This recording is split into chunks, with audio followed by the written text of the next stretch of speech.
ცუდი დამკვეთები თუ ყოლია, ვისაც გადაუგდი ხარ, ხელშეკრულება დაურღვევი ან სასამართლო დავამდე თუ მისულ ხარ. ყოფილა შემთხვევა, რომ ესე თქვათ, გარჩევამდე შეიძლება მისულიყო, სიმართლე გითხრა. ოღონდ ან გარჩევამდე ანუ აქ არ იგულს რაღაც ბიტებით მისვლა და ასე შემდეგ, ანუ უბრალოდ საჭირო იყო რომ უბრალოდ ადგილზე გაგვისაუბრო, იმიტომ რომ მის კომუნიკაცია იყო აშკარად ადამიანს შორის, როდესაც ვეუბნები რომ ვებსაიტი დავუმზადეთ, ამისთვის თქვენც უნდა იყოთ მზად, მეგობრებო და ეს მარტო ჩვენ არ გვექნება ესეთი პროექტები,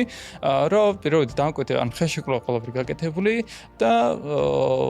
თანხის და საბოლოო ღირებულებასთან ან ზოგადად რამდენიმე ნაწილით იყო ხოლმე ჩვენთან გადახდის ნაწილი და ერთ-ერთ ნაწილზე უკვე საბოლოო ეტაპზე გახდა პრობლემა და ესეთი პრობლემები ხდება, მაგრამ მანდაც საჭირო რომ პროფესიონალიზმი გამოავლინოთ,